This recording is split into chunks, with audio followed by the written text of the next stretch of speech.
welcome back to my film and TV channel. You're all staying safe and well. And how do you fancy a bit of Whitney? How do you fancy a bit of Whitney Houston? Well, we have a biopic, don't we? A musical biopic available for you to watch. It's been on at the cinema. Soon be on your streaming sites. Just keep an eye on that. And it's called Whitney Houston, I Want to Dance with Somebody. So we're going to have a look at that today. Please, if you're on our YouTube channel, push that subscribe button, push the bell notifications if you've not already done so. If you have done so and still want to push a button, please push that little like button as well and that little thumbs up button. Make an old film and TV watcher very happy. I do film and TV reviews, information vlogs. As I'm recording this, the Apprentice is back for its yearly run, so I'll be doing specials on that every Friday as well. So it'd be great if you like the Apprentice, if you join me for that, for my little views, and share your views with me as the episodes and the series carry on. Anyway, it's Whitney Houston today. That's what we're looking at. It's a 12A certificate film. 2 hours 24 minutes, which is fine for this sort of film. You'd expect it to be a reasonable length. A biographical musical drama, film directed by Cassie Lemons from a screenplay by Anthony McCartan, based on the life and career, of course, of the pop singer and actress Whitney Houston. Also stars in the main role Naomi Ackie. Also stars Stanley Tucci, Ashton Sanders, Tamara Tooney, Nafessa Williams, and Clark Peters. Not a bad budget, $45 million budget, which was okay. So that's not gone over the top. And all these scores, excuse me, guys, it's a bit of a cough. I've still got a chesty cough. All these scores was at the 1st of January 2023 at 10 a.m. Rotten Tomatoes audience, they quite like it. 4.5 out of 5. That's not bad, is it? 92% positivity. Internet Movie Database, 6.9 out of 10. That's Joe Public score. Just under 3,000 scores and reviews. 88% positivity. So all well and good. Metascore users, a Metacritic site, their users 6.1 out of 10. As on December the 23rd, 2022, it was released, yes, by Sony into all the different outlets.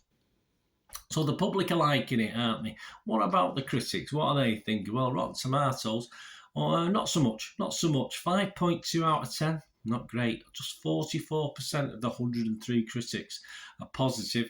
45 fresh, but majority 58 rotten.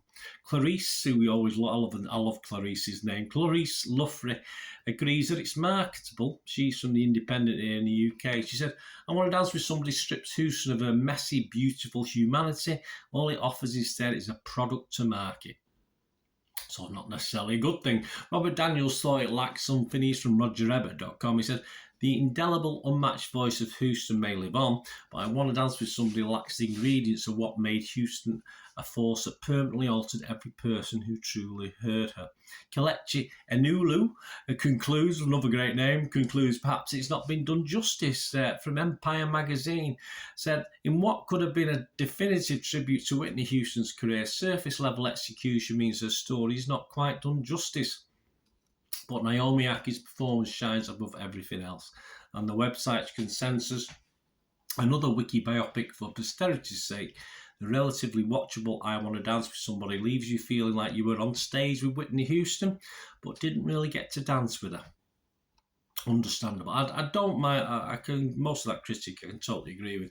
Metacritic, the other site we look at, has given it just 52 out of 100 as well, so not great. That's based on 42 critics. 11 were positive, 25 mixed, and 6 were negative, and it scored anywhere between 20 and 80 out of 100.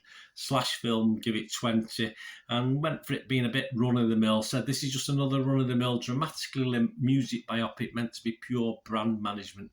There are so many scenes with Naomi Ackie lip-syncing full performances of these songs, and all you can say is, yeah, Whitney Houston was such a great singer. I don't need this movie to know that. I can just stay home and listen to her, which is an infinitely more rewarding experience. Again, I've no criticism of that critique.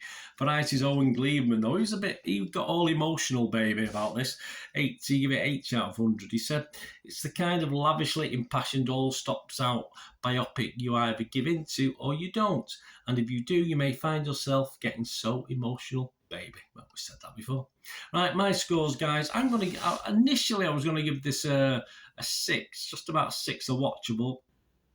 But I watched it about 1.5 times, actually. I did actually go back and start to watch it again.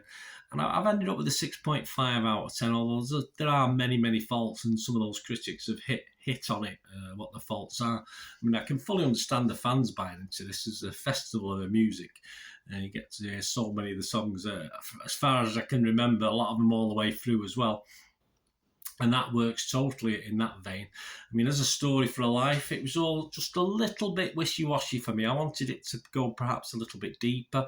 Within the constraints of 2.5 hours, perhaps that was probably impossible, wasn't it? It does make me want to learn a little bit more about a life, which, as I said, don't particularly have the time to go and do, but it just leaves a lot of questions to be asked that you perhaps need to go out and find yourself. Because let's face it, there's a ton of stuff probably not touched upon in this biopic. I invested in the character on the basis of who she was, but never really learned that much about her personally. I didn't feel as though I got to know her any better than perhaps I did anyway, on the basis of just listening to her songs. But we know she can sing, as that critic said before. We know that anyway. No big deal there. I'll just say a well done to Naomi Ackie, a great performance. Perhaps a film wouldn't do this legend justice in the same way perhaps that the Elvis film didn't. I mean, the Elvis film felt like a big, fantastic trailer for a mega series, and this has a similar feel. And it never sort of works. I just think there's a lot more in there, and you just want to see a lot more. And you're happy with what you get, but you want more.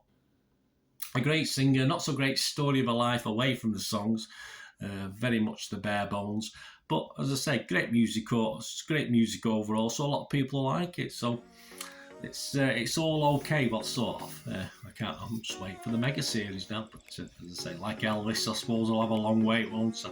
There you go. Let me know what you think, guys. As I say, nothing wrong with it, but not quite what I wanted. Let me know what your thoughts are. It'd be great to hear from you. Till we meet again, that's one thing, don't I? Please stay safe, everyone. Thanks for watching. Bye for now.